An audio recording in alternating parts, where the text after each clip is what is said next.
automated setup tool is finally here. If you're here from my TikTok, you may know I built my dream gaming setup for making videos, gaming, and streaming.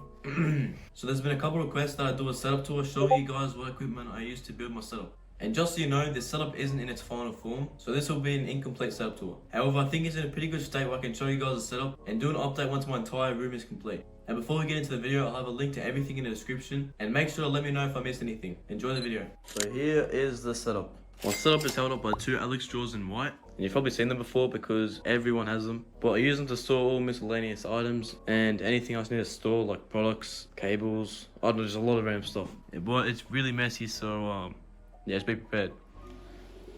Yeah. This is my keyboard drawer. It's a bit messy, but yeah, you get the point. And next, my tabletop is the Ekback in 186cm in the grey/white variant. Now you may remember in the old setup I had the marble desk, and the reason I changed is because everyone had it, and I wanted to be a bit different while it still looks almost the same and it's still nice. But to be honest, I do kind of miss the marble. I also went with the 186cm instead of 246cm like my old setup, because I felt the 246cm was just too big and took up too much space as well, and it just made the entire setup look really empty. But with the 186cm, it makes the whole setup look a lot more compact, but not to the point where it looks too crowded and tight. But anyways, those were both from IKEA. And to help raise my desk, I have these table risers from Amazon.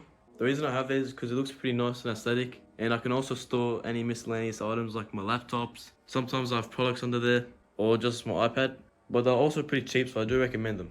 And to stop my desk from bowing in the middle, I have an IKEA Olaf leg, which I'd say it's pretty sturdy because my desk hasn't snapped in half yet.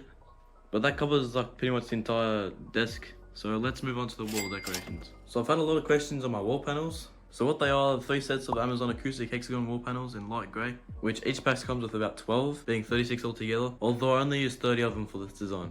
Aside from all the panels, you can see a few of them are raised. And if you want to do this, I did it by cutting a big piece of cardboard and putting all the hexagon panels on. And when I cut the cardboard, I made sure it was like slightly skinnier than the hexagon panels, so then I could fit an LED light strip behind the panels. The LED strips I used were the Miros 5m LED strips. Miros kindly sent the lights out and I couldn't recommend them anymore. They're controllable through an app you download on your phone, and they are very simple to control the colors. I know it was kind of confusing, so if you want a more in-depth video on how I did my wall, I documented the whole process in my Building My Dream Gaming / Streaming Room series, parts 9 and 10. I'll also put the link to these videos in the description. And moving on to the other side of the wall, I have the IKEA Scadis pegboard. I know it's a weird name, but yeah, that's what it is. There's either this longer one or the square one, and I went with the longer one. What I've got on there right now is my Yonzi YZ75, which everyone loves.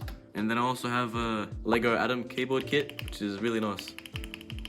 And down below I have a little shelf also from IKEA with my Hex Gaming custom controller. And this is really cool, it has pedals. And this also got sent out. And they let me customize whatever design I wanted. And this is the design I went with. And then next to that I have 2 plants from IKEA also.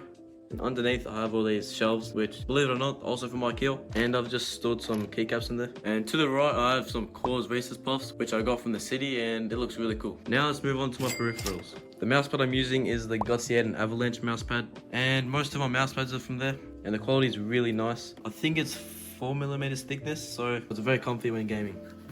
And he also has the best designs, like, just look at that. Anyways, getting off track. Next, my mouse is a G Pro Superlight, and it's a really good mouse, although it's a bit expensive, but I'm not complaining because it's really good. Next, my keyboard is the Epomaker TH80SE, and I got these keycaps also from Epomaker. They don't come with the keyboard. The keycap set's called the Epomaker Minimalism keycap set, and it looks really nice. The switches, I believe, are the Epomaker Wisteria switches, and they sound really nice. Anyways, next is my High-Star cord cable, and it's really nice. This is also sent out to me, so thank you to High-Star, and it looks a lot better than the default cable. Next we have my audio setup. The microphone I use is the Fifine AM8 in black. This was sent out and I'd say it looks really nice. It's definitely unique as it's like cubed, but yeah, it sounds really nice as well if you've heard it in my streams and my voiceovers in my TikToks. My boom arm is also from Fifine. I can't remember what the name was called, but I'll have it in the description. It's all connected to my XLR cable, which is running down to my Fifine audio mixer. If you're looking for a mixer that's not too expensive, this is a very good cheap alternative. It has custom buttons, you can make whatever you want, and then also has mute buttons, volume knobs.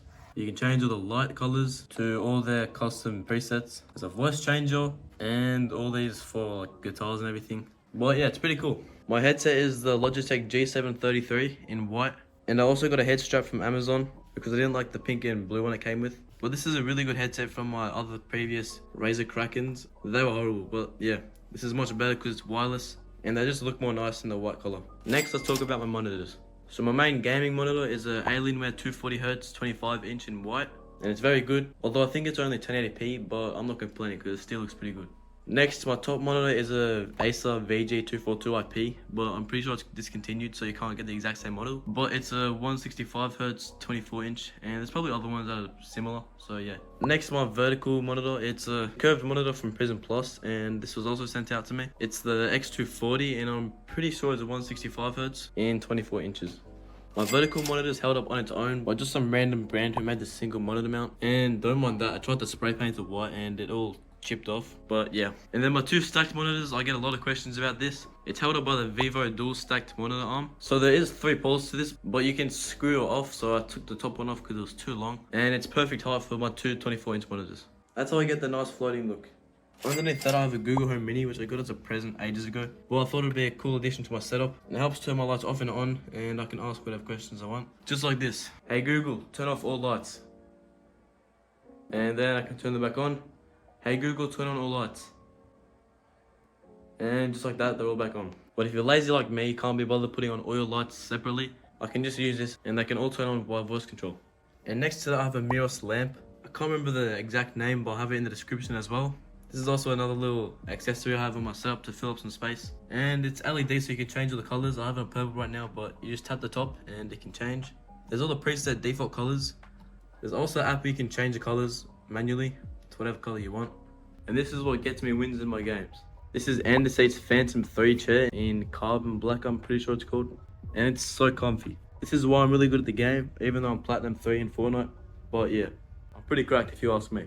And if I really need to, if I'm editing getting tired, I can put it back down as far as I can and just have a nap. It's better than a bed, trust me. And thank you to Andersate for also sending this out. To finish off one last part of the room, I have one last thing. And no, this isn't a flex, but I have a PS5. This isn't just mine, this is a family's, but for the moment, the TV room is getting renovated, so I put it in my room. And I plug it into my main monitor and I play games like God of War and just any games I want to play with my friends. But having a PS5, I can confirm, if you're on a budget, you don't need to get a PC. And this works just fine if you're doing gaming or just even a content channel. There's many content creators that are using just PS5 and they edit on their phones and everything. That's what I do right now. But yeah, but now the part we've all been waiting for, the main beast. Actually, I wouldn't say it's a beast, it's pretty ass. This is my PC. I built it in the Lee & Lee 011 dynamic case. And I put all the specs up on screen because I'm too lazy to say it all. And it is a budget build I first made in like 2020, so that's why the specs are a bit outdated. But it still runs me my games perfectly fine, and I'll probably be upgrading in the near future. But for the meantime, it still looks pretty nice with all the lights and it matches the rest of the setup. And on top of the setup, I have this really cool pixel display, and you've probably been wondering what it is. It's called the Davum Pixel 64. This was also sent out, so there's an app you download on your phone, and there's many artworks made by the community and also by Davum. But I found this one and it looks really nice. So if you're looking for something to spice up your setup a bit, I really do recommend this. Next to it, I have a little KAWS figure I got from Temu because I'm too poor to get real KAWS. And yeah, it looks pretty cool. Next to it, I have a little IKEA plant. It's hanging down to hide my cable management because it's pretty bad. And then I also have another IKEA plant. I legit think like most of the plants on IKEA are called like Vegco or something. But yeah, so I got the separate pot plant also from IKEA. And just you pop this inside. And does a pretty good job of hiding my cables. And all my plants in my setup are fake because if I had a real plant, I'd probably kill it. But yeah, not intentionally by the way. And I'm pretty sure that covers the entire setup. Actually, one more thing. I usually don't show this, but you know what, since I'm showing my entire setup, here is my cable management. And before I get flamed in the comments, I'm sorry. It did originally look nicer, but it did all start to fall apart. So I do need to get some J-channel raceways so I can just put them along and you can't see them at all. But that was everything in my setup. Like I mentioned before, if I missed anything in this video, please let me know. If you enjoyed this video, make sure to like and subscribe as it will really help me reach my goal of 5,000 subscribers by the end of 2023. But that's it from me, so see you guys in the next video.